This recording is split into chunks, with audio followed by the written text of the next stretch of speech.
Hello বন্ধুরা, সবাই কেমন আছেন? ভালো থাকবেন, সুস্থ থাকবেন। আমার চ্যানেলে সবাইকে স্বাগত।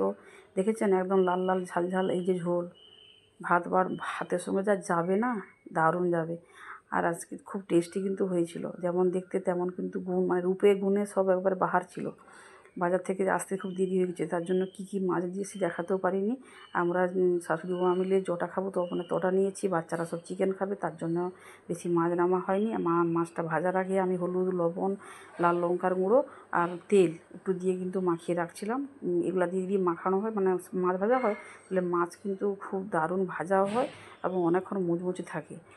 সেই তেলে আমি কী করলাম, আমার আলু দিলাম। এগুলো হচ্ছে চন্দ্রমুখী আলু দিয়ে আমি ঢাকা চাপা দিয়ে কিন্তু আলুটাকে অনেকটা সিদ্ধ করে নিয়েছি। সেই তেলে আমি কিন্তু আলুটাকে তুলব না, ওই তেলেই আমি থেতলো করে রাখা পেঁয়াজটা দিয়ে দিলাম। আর পেঁয়াজটা দেওয়ার পরে একটু লাল লঙ্কা, মানে যেটা কালার করা লঙ্কা গুঁড়ো, কাশ্মীর লঙ্কা গুঁড়ো দিলাম, যাতে কালারটা হয়ে থাকে। এরপরে আমি রসুন বাটা 1 চামচ দিয়েছি, এটাকে দুবার নাড়িয়ে এবার আমি আদা বাটা দিব। আদা বাটাও আমি 1 চামচ দিব, কারণ আমার পরিমাণটা খুব কম। আমি আদা বাটাটাকেও দিব 1 চামচ। 1 চামচ দিয়ে আমি এবার নাড়াচাড়া করি। দেখুন, ঝোল বানাতে সবাই পারে, ঝোল কেন, প্রত্যেকটা রান্নাবান্না করতে সবাই পারে, বেশিরভাগ সবাই পারে, কিন্তু পদ্ধতিগুলো শুধু হয়তো আলাদা থাকে। এই পদ্ধতিগুলো জানলে তরকারির টেস্ট অনেক বেড়ে যায়। অনেকে কোন সময় কীটা দিতে হয় সেটা অনেকে জানে না, সেই জন্য অনেকে রান্না করতে পারে না। নাহলে কিন্তু যদি ঠিক টাইমে সব কিছু দেওয়া হয় তাহলে সবাই ঠিকঠাক করে করতে পারে।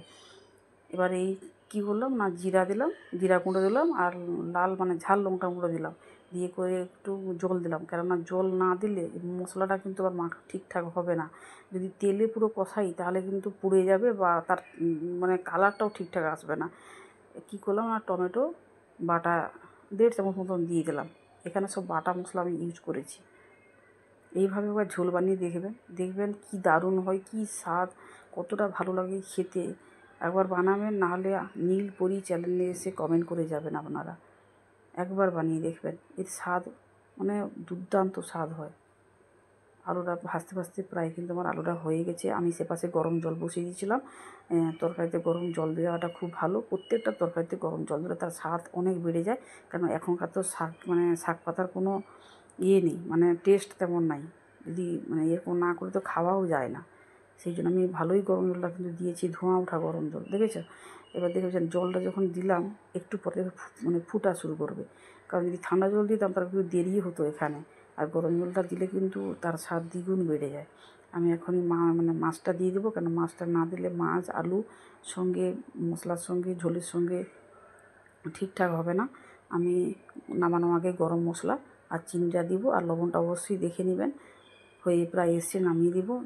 এবার দেখেছেন কত দারুণ হয়েছে, কী সুন্দর দেখতে হয়েছে, খেতেও কিন্তু তেমন হয়েছিল, একদম সেই লেভেলে।